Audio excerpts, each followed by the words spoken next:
This is true. Okay. Game face on. Game face on. Ugh. Breathe. Get through this. We'll get through this together. I'm very sorry if I fall apart at some point, though, but I'll do my best to keep at this and not fall apart.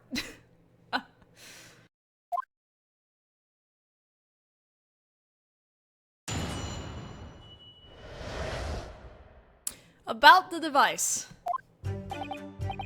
I met that young doctor a year ago when Mr. Kingsley introduced us. I constructed the device according to the doctor's blueprints. There were no magic tricks involved. If it had been an illusion, it would have required a body double to switch with him. Was the victim perhaps a twin? Everyone saw the cage appear in midair and plunge headfirst into the crystal tower. That was an accident. I suppose his theory had just been a little off.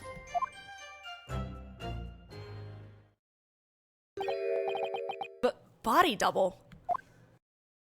I think it goes without saying.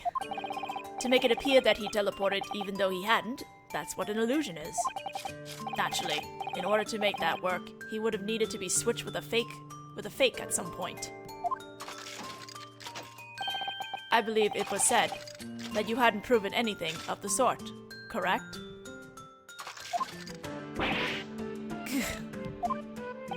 Incidentally, we've confirmed that Conrad Kingsley did not have a twin brother. Good to know! It appears that we now know that this witness does have knowledge of stage magic. But, would such a thing even have been possible for this witness? Constructing a device that made use of such advanced scientific technology, I mean. What do you mean? Your true identity was revealed during yesterday's trial. Precisely. You're a swindler who joined forces with a scientist and used your knowledge of stage magic in order to try to cheat the government out of research funding. I admit that I am knowledgeable about stage magic, but additionally, the scientific knowledge of that second-rate researcher can't compare to my own. Upon investigating the witness's factory, we did find evidence to support that claim. A Royal Science Award is an award given to outstanding young scientists. That's true. He had it displayed in that room of his. As long as the theory is sound, it's possible for me to give it shape. He is a robot. He doesn't have inflections in his voice, I would imagine.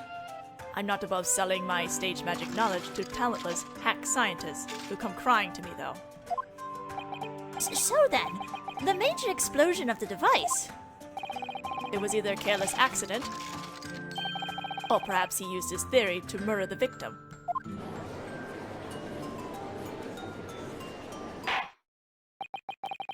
Now then, defense, your cross-examination. Yes, Your Honor.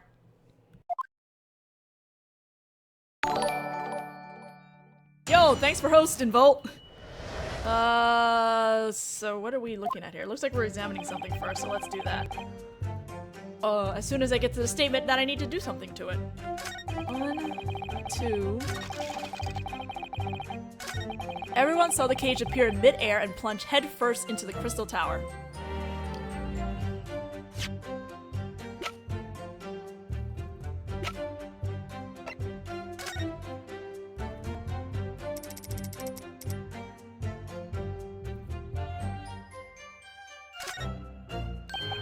Huh? Look at this! The wood is bent out of shape and a little broken. I suppose it must have fallen from quite a height. Yes, it fell from the height of the flying hot air balloons and plunged into the crystal tower. So it must have fallen about 30 feet, or around 9 meters. And the victim inside ended up losing his life. The bottom is damaged from impact. Representing this, I think. I also investigated the fallen cage, like just 2 seconds ago. It's made of wood. As you can see, part of it is broken. The cage fell from a height of 30 feet during the explosion. That amount of damage is only natural. Yes, there's no problem with the fact that it's damaged. The problem is the location that got damaged. The fact is that it was the bottom of the cage that was damaged. What? That's the opposite. Exactly. The bottom of the cage found at the crime scene was damaged. A cage that plunged headfirst into the tower, and a cage with a damaged bottom. In other words, what this clearly proves is that that day on the stage, these two cages were swapped at some point. Which means that what happened that day was not a science experiment, but a big illusion. His motions, man! What is the meaning of this witness?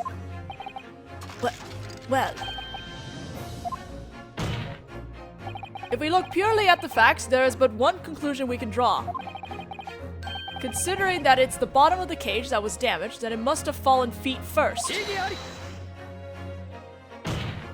But it was clearly seen falling head first. The cage appeared when the space where the hot air balloon was flying exploded. It was quite a distance above the ground, some 60 feet or so. That's about 18 meters. It then proceeded to fall about 30 feet through a cloud of smoke into the Crystal Tower. Considering the conditions, precise testimony on that point is impossible. I'm doing fine! For now. But the fact remains that it was the victim's neck that was broken. I'm also full of delicious Japanese food, so... He'd just fallen 30 feet locked inside a heavy cage. Regardless of how he'd fallen, it was inevitable that he'd break a bone or two in his neck.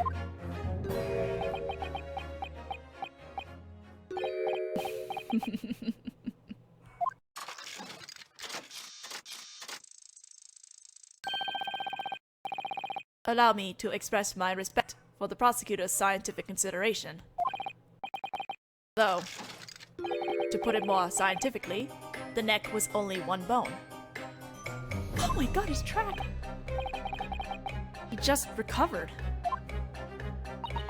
Prosecutor Van Ziek-sama, what are you trying to pull?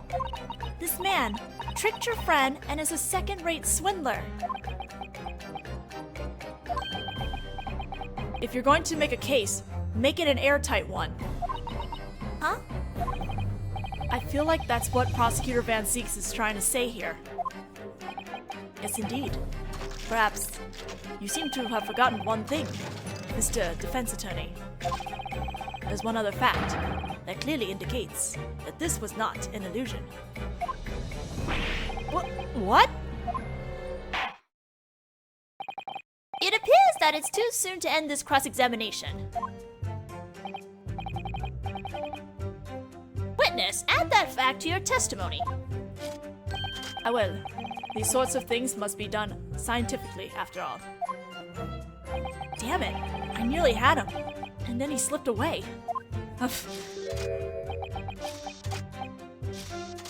This man! His animations, man. There's no other place besides into the Crystal Tower that he could have fallen 30 feet from.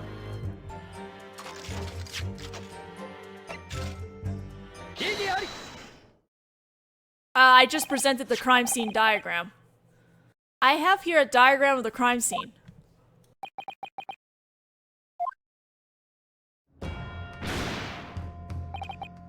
The cage appeared in the sky and then fell into the Crystal Tower. The height was approximately 30 feet, or about 9 meters. However, when you look at this diagram, there was one other place during the experiment that was the same height, where he could have fallen a distance of 30 feet. What? It sounds as though we ought to hear the defense's thoughts. Are you prepared? Yes, of course. Now then, indicated right on this diagram. Where is the other place where the victim could have fallen 30 feet? Okay, I'm a little scared that I might screw up what I'm picking here, so I'm gonna save. The answer should be inside the device, so hopefully I get this right. It's right here. That's right where the cage started. That's true. The cage was sitting on top of the stage. However, the issue here is the height of the stage itself. What do you mean? The stage was actually built quite a distance off the ground, as you can clearly see from this diagram. It's about the same height as the hot air balloon was from the second floor of the Crystal Tower.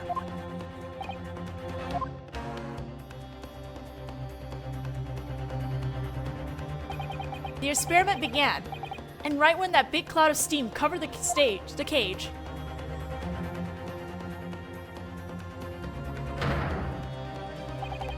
the floor of the stage opened up, and if we assume that there was space under there, that would mean it would have been possible to drop the second cage from the same height. We found the trick! Doo-doo-doo! Now it's finally clear. There really were 2 cages that were dropped that day. But you have no evidence that the stage really had such a feature.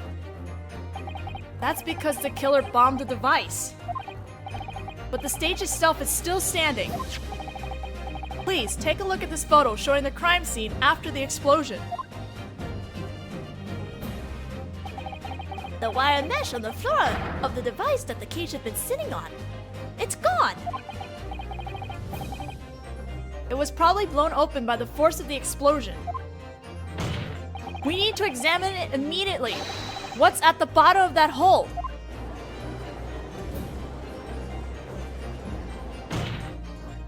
Enoch Dreberson. You were the one who actually constructed the device. In other words, the one who prepared the 2 cage trick was you.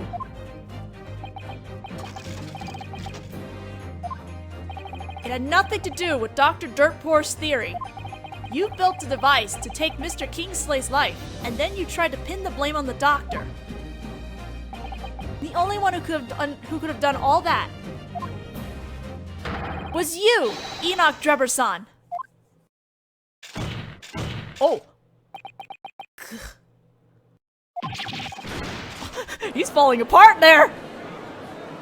Are we gonna get? Okay, we have to get a closing argument because we haven't got one this whole time. Oh, here we go.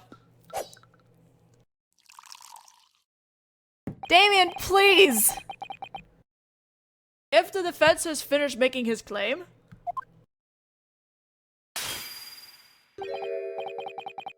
Wow! Wow! Damien took all that effort to open that bottle for you so you can pour a drink and then you break your challenge. How nice! Then the prosecution would like to raise a deliberate objection. Deliberate? There appears to be a rather large contradiction in your case. And 2 of them at that. Contradiction? The first one is this. This witness did not approach the device before or after the experiment. That was confirmed by all the staff at the exhibition grounds. I heard that there were some officers from the yard keeping watch over the place. In other words, this man had no opportunity to swap the cages. But we already proved how he could have done it. You mean the trick with the crossbow? But that would have been impossible. The victim who vanished from the stage and the victim found in the Crystal Tower were the same person. There's an official report from the Scientific Investigation Unit proving that. You know what? I really don't trust that unit at all. And I don't think we should use that information. And the other contradiction is motive. Why would this witness take the life of the victim He had no reason. Motive? I hadn't thought about it.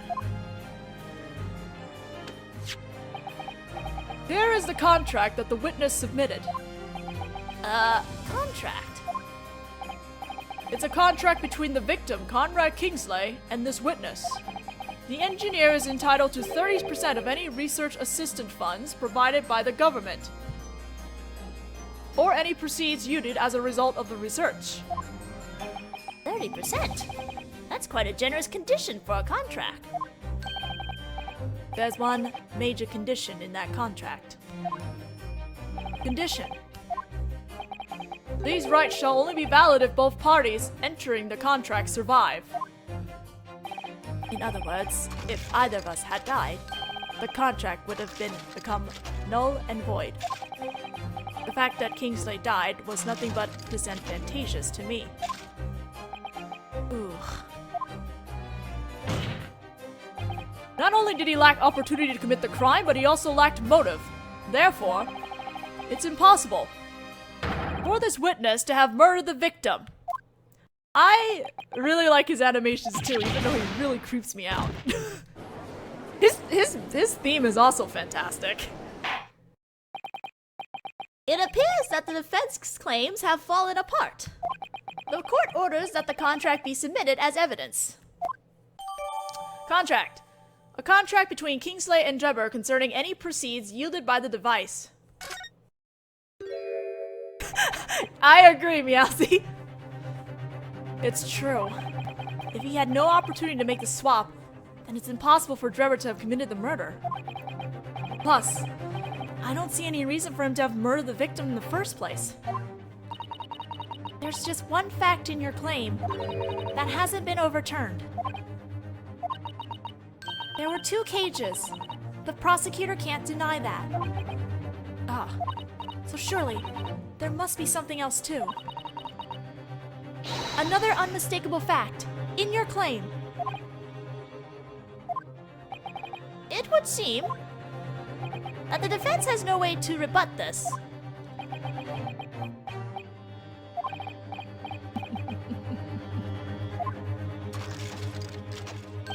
It certainly was a surprise. To think I could end up with a finger of blame pointed at me, when all I did was come to testify about the device. But at least now things have been cleared up. It's impossible for me to have been the killer. Hell no! Hell no! We're not stopping here, Drebber. What are you talking about? At first, we thought there was only 1 cage, but now we know that there were 2. In other words, there's something here we're still not seeing. In which case, it might be the same with the killer. What? Stage involved in this incident.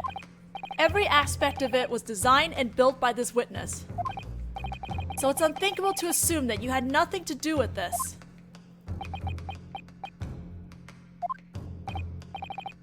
So if it was impossible for you to have committed the crime alone, then we must assume that you had help. Help? You can't mean. Of course I do. You had an accomplice. An accomplice. If you're so sure of that, then of course, that must mean you're prepared. Prepared to indict not only this witness, but another person as well. And if you fail to substantiate your indictment, naturally, as the prosecution, I will see that you're assigned a harsh penalty. What do you say, defense? Are you prepared to make that indictment? I wonder. As of right now, all I have are my hypotheses about the existence of an accomplice and whether this witness is really the killer in the first place. Are you saying Vortex assigned him to Drebber and told him to do stuff for Drebber? Is that what you're saying, Meowsy? But I have to make a decision. As a defense attorney, am I prepared? Did Drebber really have an accomplice? Okay. Indicate accomplice? He didn't have one. Yeah, I know, right? It's Vortex. He's so fishy. Vortex is so fishy. I hope he's not really a bad guy, because I'm just like... He's like oozing it, but I'm sitting here like, can we just have an Ace Attorney game where the guy in power is not the bad guy? I mean, that'd be great. The defense has an idea as to who the accomplice could be. It's implied that the two cages really were swapped, but the coroner's report says that no such swap occurred. It's contradiction. The contradiction itself is the clue. Defense! Gyakuten! Yes, Your Honor. As you've already been warned, if you intend to make another indictment, then this court will accept your resolve and hear the name of that person. Don Paulo? Now then, the defense will present its name. What is the name of the person who cooperated with this witness and committed the crime?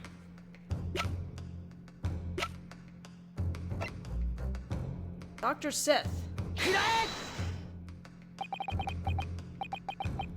That person's name is... What's wrong, Japanese boy? Don't tell me. You've come this far only to lose your nerve. I think anyone would be nervous in this situation. After all, this name carries incredible significance. This might make me into the enemy of every person in this courtroom. I mean, it won't be the first time! I'm sure you'll be fine, Naruhodō-sama. Susato-san. Enemies always look bigger than they really are, but it's all in your head. Alright then. Now then, defense. Let us hear your answer. The person who cooperated with Enoch Drebber to commit this crime is none other than Dr. Sith. Oh, what did you say? But Dr. Sith. She's the coroner from the Scientific Investigation Unit, and the one who autopsied the victim.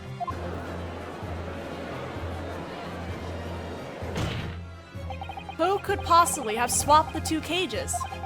The accident occurred in front of a horde of witnesses, and the crime scene was sealed off.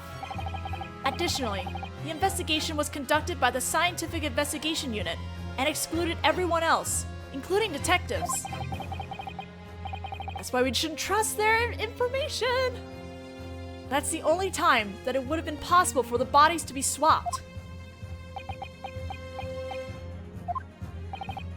What was happening at the crime scene during that time? We need to summon Dr. Sith to the stand immediately to hear her testimony.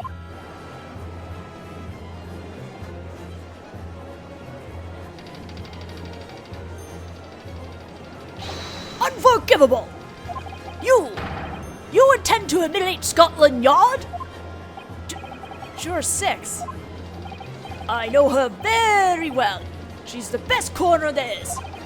And you called her a criminal? Is there no law or order to speak of the inside of that head of yours? Look, dude, I'm just trying to reach the truth here. In that case, in regards to the other major issue, the prosecution would like to hear your response about that as well. The other? Major? Just who do you propose acted as the body double for the victim? The body double? If the cage with the victim's body and it was really was swapped at the crime scene, naturally, the other cage must have had someone else inside. However, no one meets the criteria. No one who meets the criteria has gone missing recently or turned up dead. In other words, there never was a body double for the victim. He has a point. If there were two cages, then there must have been someone in the other one as well. I wonder if I could point out who it was. the true identity of the body double inside the other cage. Indicate the person's name, present evidence, can't do it yet. Present evidence. Understood. In that case, the defense will present evidence to indicate the real identity of the body double. What? Evidence? But shouldn't you first state the name of the body double? Very well. Present your evidence. If the key to the trick was hidden inside the hot air balloon, then at the very least the audience should have seen it at a distance of 60 feet. The thing that appeared from inside the hot air about 18 meters from the ground was... Alright, I will. The body double inside the second cage was... a wax figure. Where the... Oh. Stop! Present! Present! Present! Take it! Take this head! The victim's body double, which was inside the second cage at the time of the incident. The victim himself was inside the cage on the stage, so naturally, the one that fell from the sky into the crystal tower was the double. Yes, that does make sense within the context of the defense's claim. The real identity of the body double inside the second cage is...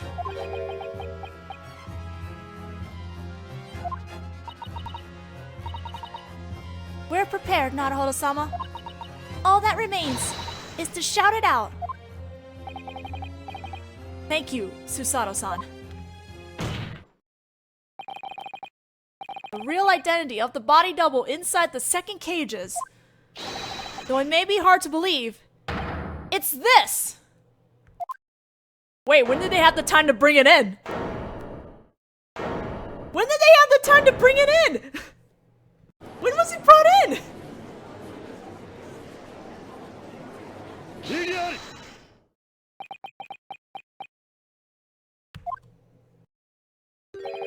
Open your eyes and look at me, Japanese boy.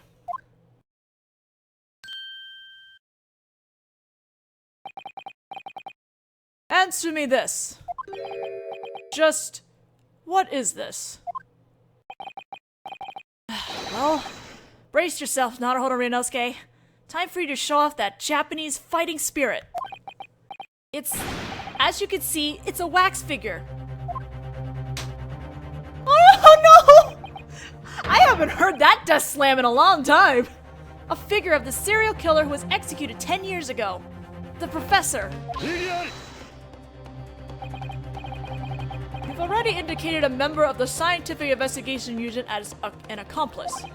Now you're trying to say that a wax figure was enough to act as a body double. Yes, that's exactly what I'm saying. Regardless, why this of all things? Its figure is nothing like the victims. In fact, they're basically polar opposites. Tell me why. The reason is something Enoch Drebber-san can answer for us. What? A few days before Dr. Dirtpour conducted that experiment, Drebber-san kidnapped that wax figure. What? Kidnap? And 2 days after the huge accident occurred, Drebber-san returned that wax figure to Madame Rosad. 2 days after the accident. Enoch Drebber? Is this true? Oh boy. As for the reason Drebber-san stole this wax figure, we now have a clear answer. It was to use as a body double to put in the second cage.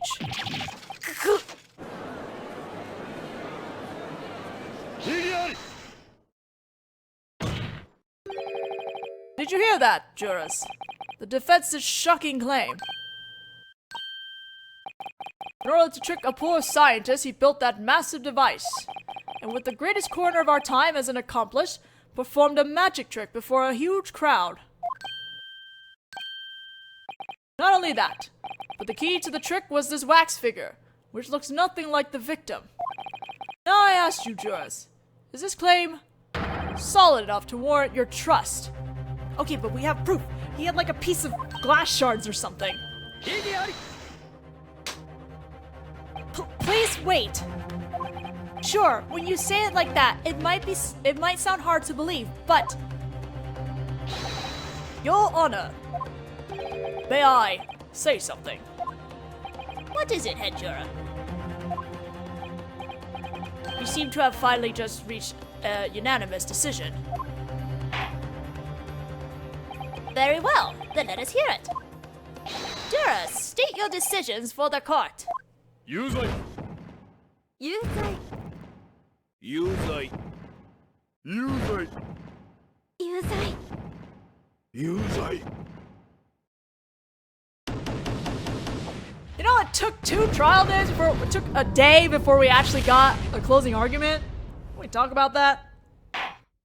We didn't even have one on the first day. It appears that the jurors are in agreement. I had a feeling it'd turn out like this.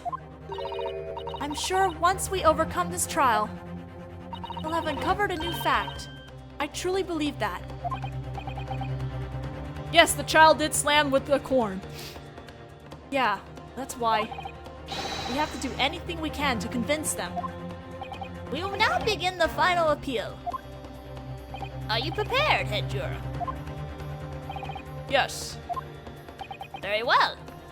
Now then, 6 jurors, the court orders you to state your reasons and basis for deciding that the defendant is guilty.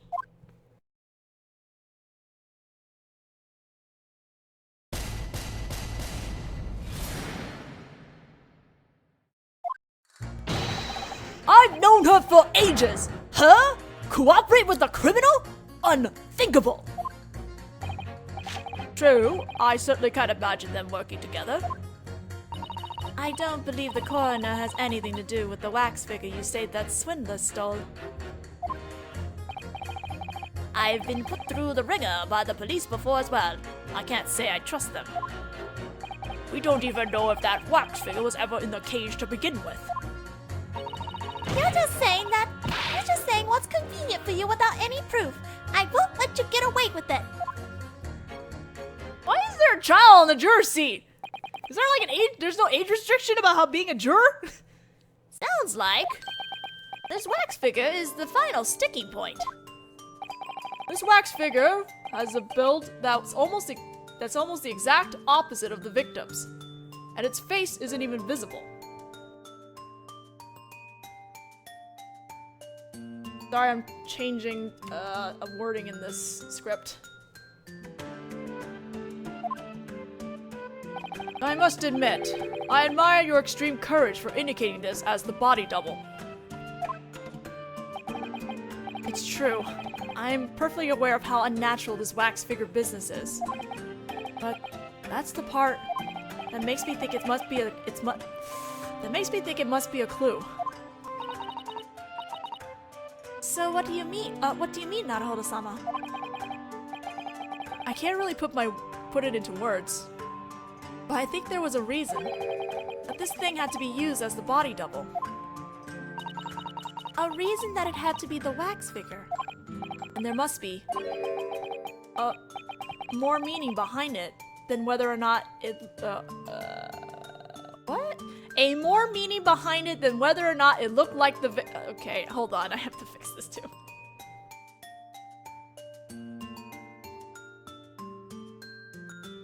Okay. A meaning behind whether or not it looked okay, there must be a meaning behind whether or not it looked like the victim. Okay, that sounds right. In that case, we definitely can't allow the trial to end here. Yeah, you're right. Also, yeah, there should be a parrot if we're gonna do an animal. Somehow, we have to push through this. Now then, defense, begin your final appeal. Yes, Your Honor.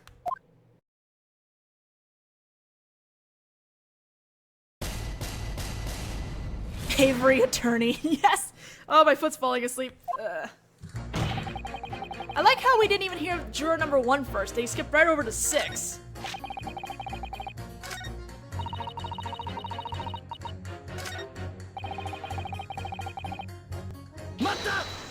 been put through the ringer by the police before as well. What do you mean, put through the ringer? You have a lot of clashes with the police if you're a street performer magician. Is that so?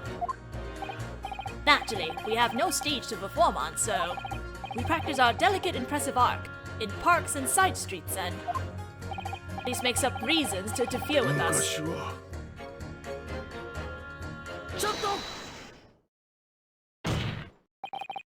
Is everything okay, Aramo-san? Who you calling a murderous officer? Sorry. I heard that you look like him, so... We look nothing alike! You want to be arrested for disrespecting an officer?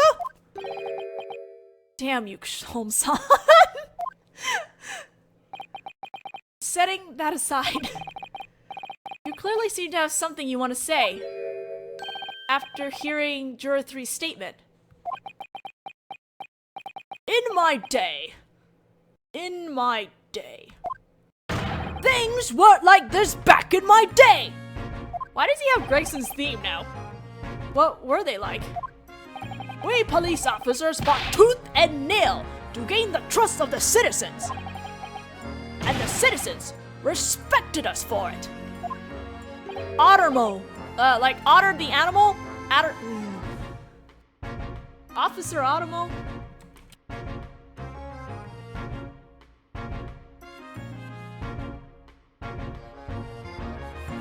Respect, Suspecting a coroner of all people. The autopsy report performed by the coroner used to be synonymous with police investigation. There was no one who didn't know the name Courtney Sith. She's the best coroner there is. Oh, she said Courtney Simon. Oh no, that was on purpose. One moment, please. I thought that was like a typo, but no, it's not. Who is this Courtney Simon person you just mentioned? Oh, right. Sorry about that. I got a little overexcited for someone my age. Apparently, Simon was Dr. Sith's maiden name. Her maiden name? Her name before she got married, huh? Oh, right. These days her name is, Sith, isn't it? Simon. I feel like I've seen that name somewhere before. Basically, back when we had passion for justice blazing in our hearts. I'm gonna hold you for a second there.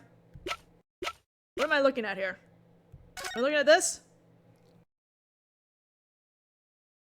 Redacted for confidentiality. Convict. Okay, pseudonym. The professor. Oh, confirmed dead by hanging, courtesy of Courtney Simon. On June 17th at 12 in the morning? Yeah, okay.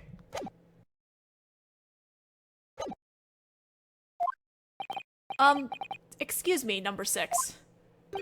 But would you mind adding that name to your testimony? Oh, sure. Her former name was Courtney Simon. She was a legendary coroner.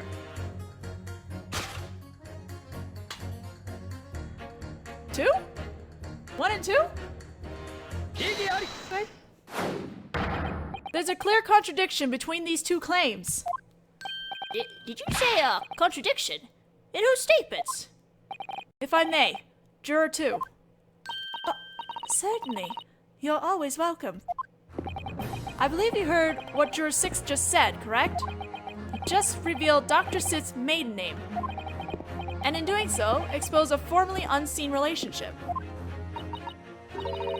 Oh my, we women are rather fond of that sort of thing. But I'm afraid I still don't see any such relationship. Dr. Sith's maiden name was Simon, and that name links Dr. Sith to the wax figure. I have evidence. Evidence? Oh my goodness, how romantic. The court needs to hear more about this defense. What do you mean? If you would please look at this. This is the evidence that displays the connection between Dr. Sith and the professor. I have here an autopsy report that was filled out 10 years ago. 10 years ago? Whose is it? Naturally, it's the wax figure, the professor's. The professor? If it's that of the murder, then that must mean... Yes, it's the death certificate that was filled out following his execution. As his identity was never revealed, we still don't know who that serial killer really was, but the issue here is with the name of the coroner who filled out the report. Courtney Simon. There's only like 3 or 4 people I ship Naruhodō with, and it's not with this lady. Courtney Simon? What? 10 years ago, she filled out the professor's autopsy report, and Enoch Drebber went to the trouble of kidnapping his wax figure. Of all of his options, he went with the professor, who was a completely different build from Mr. Kingsley. So are you saying that there's some sort of suspicious relationship there? Yes, it certainly seems that way. These two, Coroner Dr. Sith and Enoch Drebber, have some sort of still unseen connection. And it revolves around the figure known as the Professor. Relationship, connection, unseen. I'm all a quiver. I would like to watch a little longer and see where your argument is headed.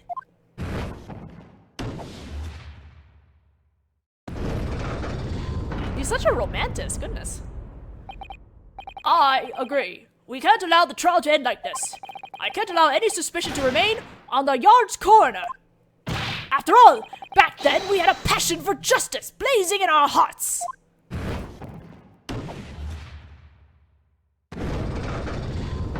Yeah, she definitely sounds like a soap opera person. The point that the swindler and the coroner have in common is the professor. Look at her, she's so pleased. We don't even know if that wax figure was ever in the cage to begin with.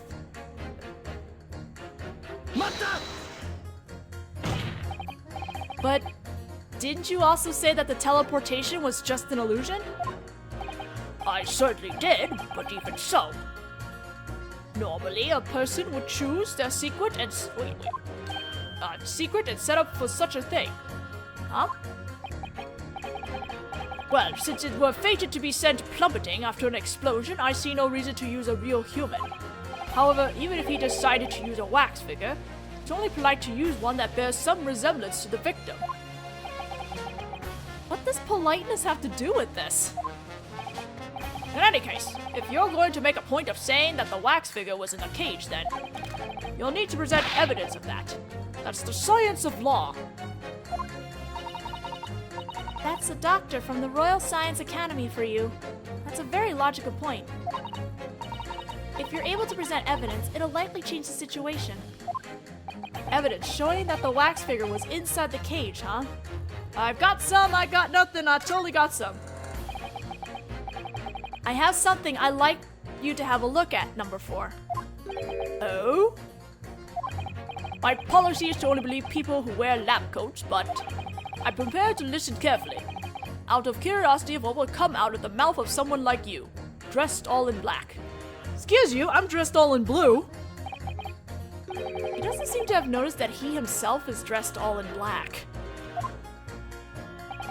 The evidence that shows that the wax figure was inside the cage at the time is...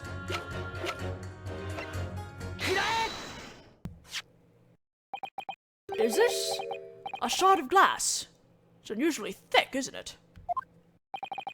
This was found inside the clothing of the wax figure. It appears to be a special sort of glass made to ensure durability.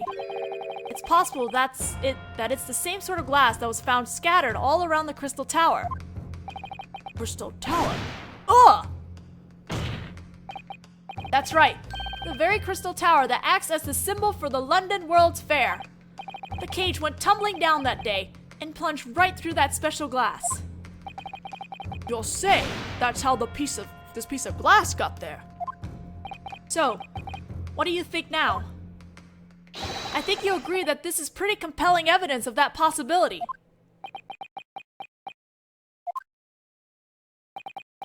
I normally make it my policy to only believe people in lab coats, but regardless of whether you wear white or black, that was some outstanding reasoning. Which means that I must adjust my position on the matter. In that case, please state your new position. Sounds like there's a high probability that the wax figure that was inside the cage. We can deduce that from the glass shard. We're gonna pit him with the child? Okay! There's a clear contradiction between these two claims. A contradiction, you say? In whose statements? Sorry to bother you while you're enjoying that corn on the cob, but may I have a word, Juror 5? Are you talking to me? I didn't just make up something convenient without any proof. The wax figure really was in the cage that day, as I just proved with evidence. Oh? Really? Are you saying you don't get it? Corn on the cob is about the only thing that I really get. You're kidding, right? Very well, defense. Juror 4? Since you've logically proven this new possibility, as a scientist, it's my duty to see where this line of reasoning is headed. I love how we had to do that little extra scene, that little extra just to get this moving. Me too, then. Huh? This bloke's an important scientist, so what he says is probably right. I'm no match for corn on the cob or important people. What the crap? What the crap? Yes. Wait, is this really okay? I don't know. I don't know anymore, Naruhodō. That's enough. As a result of the final appeal, the jurors' votes have changed. 2 for guilty and 4 for not guilty. Therefore, the court has not come to a unanimous decision. The trial must continue. I did it. You're amazing, Naruhodō-sama. I'm shaking my head. What the heck? I'm not complaining. I'm just like, okay. The serial killer, the professor. So his wax figure was used as the victim's body double. Though the claim is incredibly difficult to believe, it's clearly true. However, it seems we will need to investigate the claim further. The wax figure is the thing that links Dr. Drebber to Dr. Sith. There must be some sort of special significance behind it. And just, what do you claim that is? We're going to investigate that further, via evidence and testimony. Ooh. In order to gather more information about that wax figure, we'll need to call its owner as a witness. Its owner?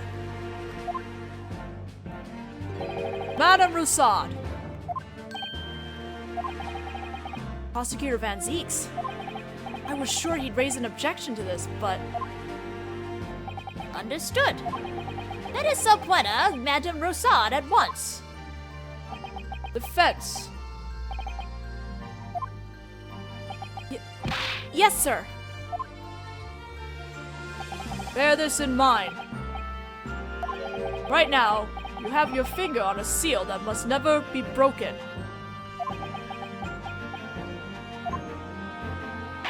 Well, you know what? We're gonna break it.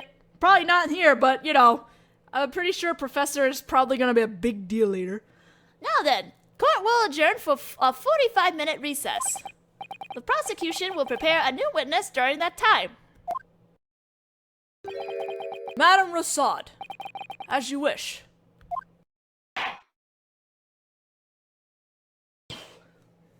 Excuse me, I'm gonna get water while this is loading.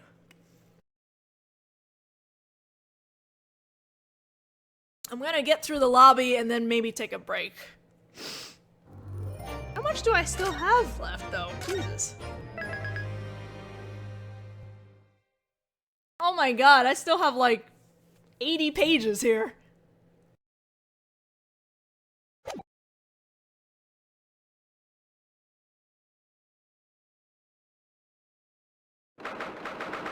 Same day, 11:53 a.m., the Old Bailey's Defendants Lobby.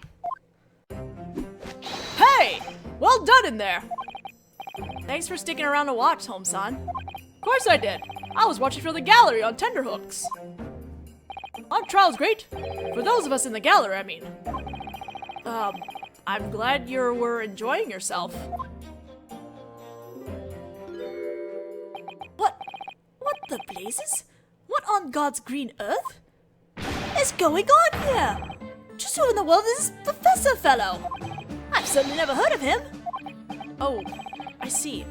I guess you had already immigrated to Germany 10 years ago, huh? The professor, eh? I had this dreadfully foreboding feeling ever since I first heard he'd been kidnapped, but looks like there's an even uglier truth lurking behind this than I thought. I certainly feel for you. Everything about this case seems to be hitting Prosecutor Van Zieks pretty close to home, too. You're likely correct about that. Not only is our client Dirkpour-sama a friend of his from his university days,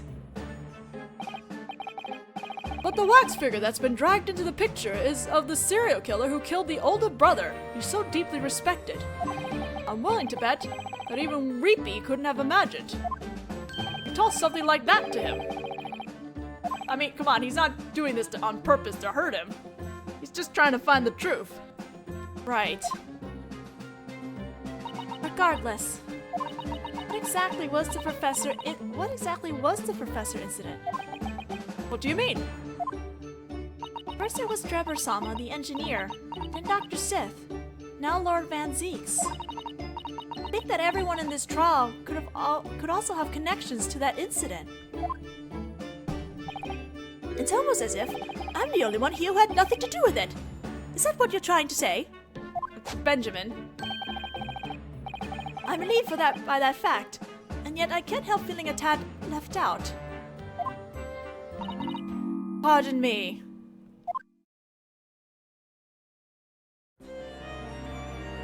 Oh, I love her track too. Dr. Sith. Well, what do we have here? Dr. Courtney Saiban. Mr. Sherlock Holmes, you would show up here, wouldn't you? Whatever do you mean? You were the one who instructed Gregson to retrieve that 10-year-old autopsy report, were you not? Oh, me? I'm afraid my lips are sealed. Well, Gregson's wasn't. He told me. Gregson, no. My god, Gregson is under so much scrutiny now. I feel for him. It's been 10 years already since that incident.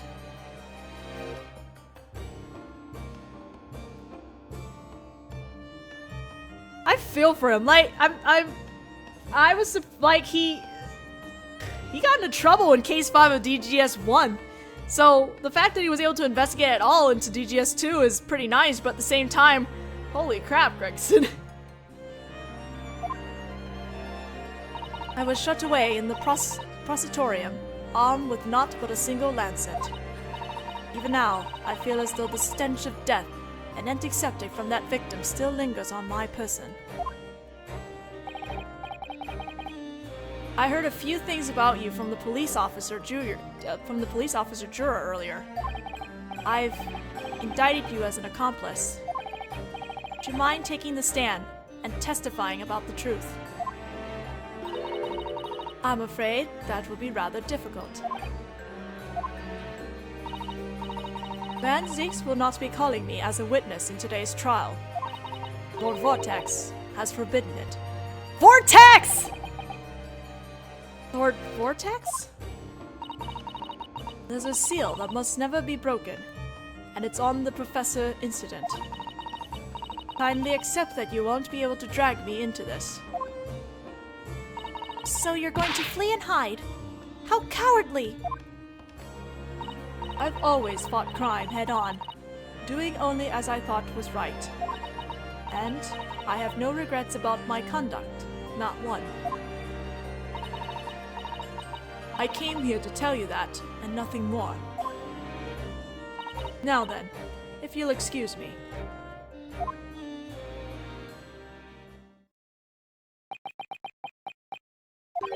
A seal that must never be broken, huh? I wonder what that could mean. No need to worry. Once the trial reconvenes, you'll find out whether you want to or not. Huh? Well, it looks like the time is near. I better be getting back to the gallery. I'm a member of the audience today, after all. I think he's enjoying this a little too much. Alright, let me just warn you about one thing.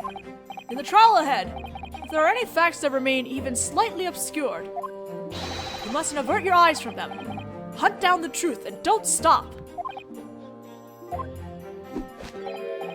No matter what happens in there, make sure you pursue every last detail to the bitter end. I will. Thank you very much. Right then, I'll be off now. I'll be cheering you on while chewing away on this caramel that I just bought.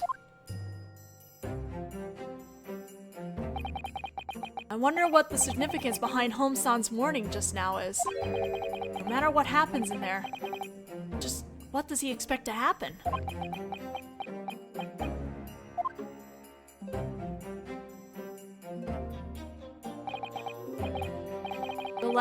This next section of the trial is the last hearing this case will ever receive.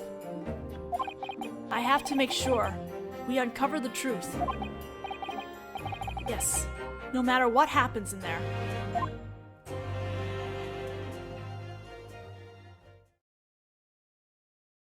Omnibus fire! More like maybe the wax figure gets set on fire. Okay. I still got a little bit of time before I can break. I'll see if I can get all the way up to the first testimony coming in. Same day, 12:40 p.m., the Old Bailey, Supreme Court. Rubble, rubble, rubble. Now then, in the name of the Queen, court is hereby reconvened. Have the prosecution and defense prepare their cases.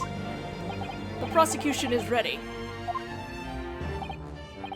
The defense is also ready. This trial began with the accident that occurred at the London World's Fair. I never imagined that it would end up involving a condemned prisoner who was executed 10 years ago.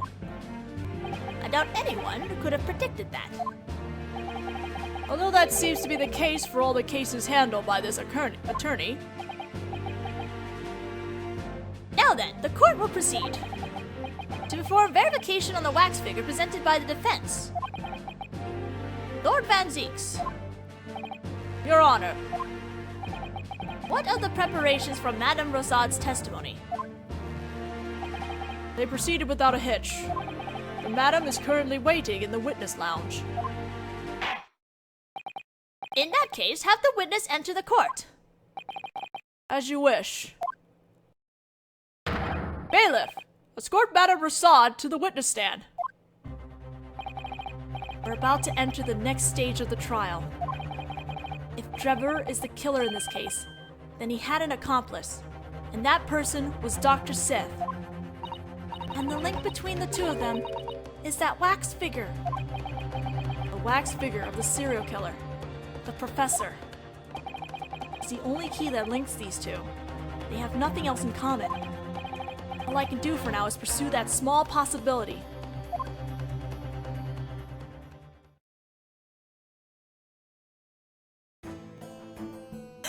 She's crafting a Sherlock! State your name and occupation, witness. Bonnet Rosad. I'm a wax figure artist. The proprietor of Madame Rosad's Wax Museum. I'll be opening my new exhibit soon, so please pardon me for continuing to work on up here on the stand. Looks like Home-san's already had a mold made of him. For some reason, I feel a mysterious emotion welling up inside of me. A few days ago, a single wax figure was stolen from your museum. Is that correct? Yes, that's correct. Personally, I consider it a kidnapping. Kidnapping? Of a wax figure? Yes, because the kidnapper demanded ransom money. But according to what I heard in the lounge earlier, that wasn't the case. Apparently, he stole it to use as a body double for the victim in a murder. That's the defense's claim.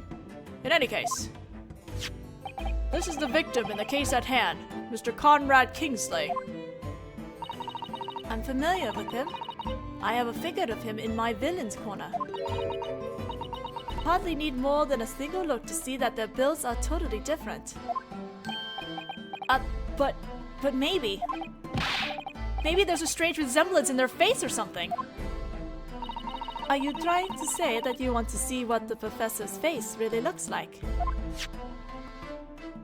I have the key to his mask right here, though I've been forbidden to open it.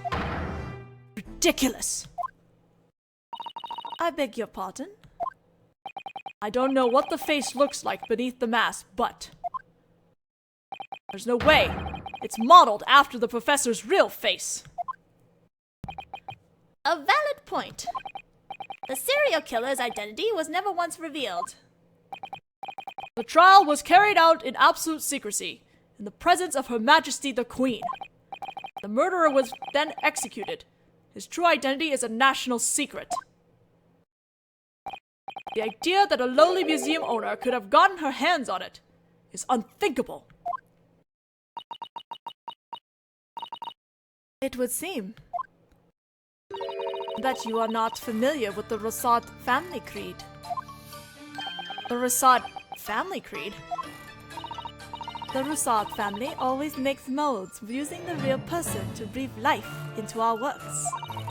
The face molds are taken from the people themselves with wax. That's our creed. There's a famous rumor regarding the Ryūnosuke family. Apparently, during the French Revolution, your predecessor made a wax figure of the Queen, right after she'd been executed at the guillotine. Yes, that was around 100 years ago. It's said that a mold was made using the Queen's decapitated head. Yes, it's still on display in the Chamber of Horrors. We'll do anything in order to get a mold made from the actual person. What fearsome tenacity! The only thing that can breathe life into wax is being casted from a real person. That's the essential point that has been passed down through my family for generations. Then, under that mask is... Yes, the face was made using a mold taken from the actual professor and has been hidden away. Ludicrous! Impossible! The professor plunged all of England into the depths of terror. Thanks to that, he's still a very popular part of the special exhibit room. By all means, please pay us a visit to see the serial killer rising again from his grave.